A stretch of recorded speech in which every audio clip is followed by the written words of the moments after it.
गोखिवरे जिल्हा परिषद शाळेची स्थापना 1 सप्टेंबर 1901 रोजी झालेली असून या शाळेत 125 वर्ष पूर्ण झालेली आहेत. म्हणजे ही शाळा आज 77 रौप्य महोत्सवी वर्षात पोहोचली आहे.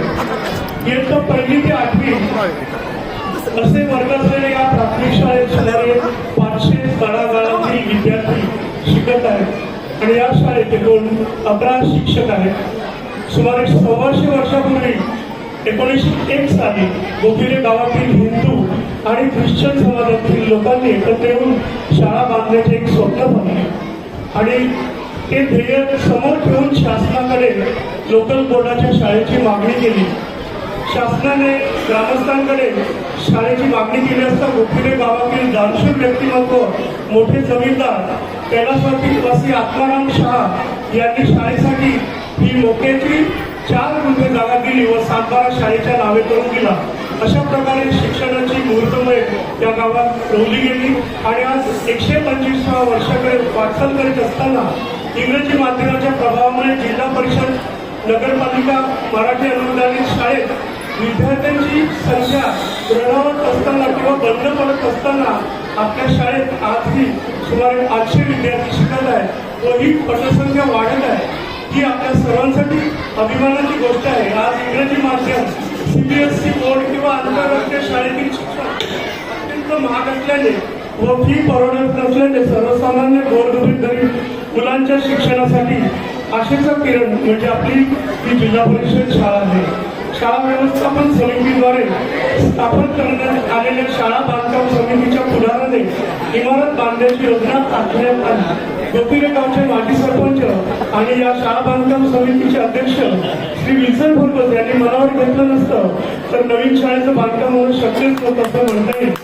कारण प्रामुख्याने नवीन शाळा लोकवर्गणीतून बांधण्याची कल्पना श्री विल्सन भोरकर यांनी उचलून धरली व त्यांना राजप्रभा ग्रुपचे मॅनेजिंग डायरेक्टर श्री राकेश अग्रवाल यांनी पूर्ण पाठिंबा देऊन लागेल तितके सिमेंट व स्टील आणि त्या पलीकडेही जितके पैसे कमी पडतील ते देण्याची हमी दिली.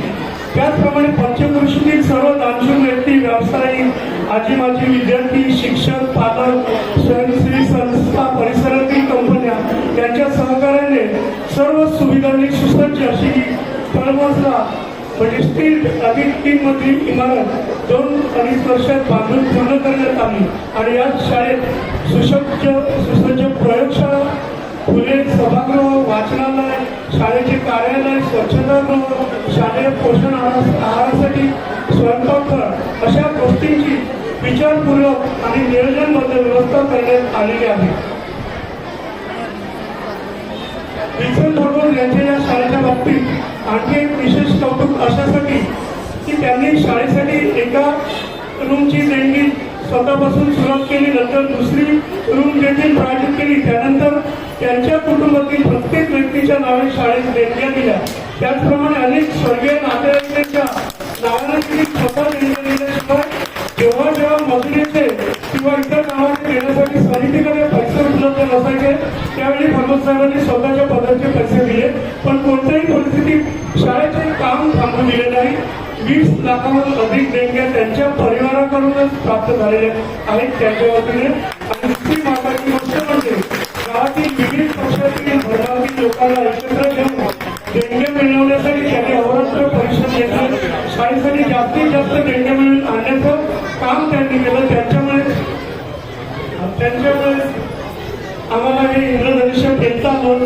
म्हणून समितीतील सदस्यांनी या सभागृहाला त्यांच्या दिवंगत पत्नीचे सिसिलिया पद्धतीचे नाव देण्याचा निर्णय घेतला.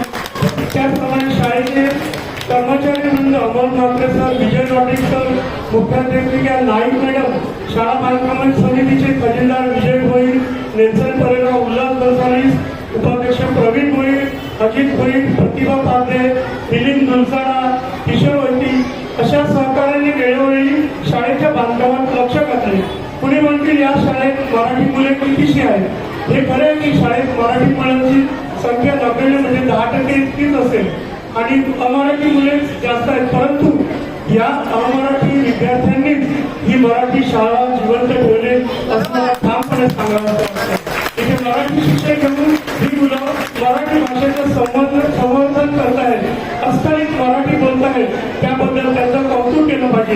आता शाळा इतकी अद्ययावत बनली आहे की मराठी पालकांना आवाहन करण्याची गरज भासणार नाही. या शाळेत प्रवेशासाठी यापुढे आम्हाला फोन येतील, यात कोणतीच शंका उरली नाही. मराठी भाषेला अभिजात भाषेचा दर्जा तर मिळाला आहे, पण मराठी भाषेची ज्योत तेवत ठेवण्यासाठी अशा मराठी माध्यमाच्या शाळांची किती आवश्यकता आहे हे या निमित्ताने अधोरेखित होत आहे. हा साज मराठी आहे, आवाज मराठी आहे, निरंतर मस्तकावरती विकास मराठी आहे. जय हिंद, जय महाराष्ट्र.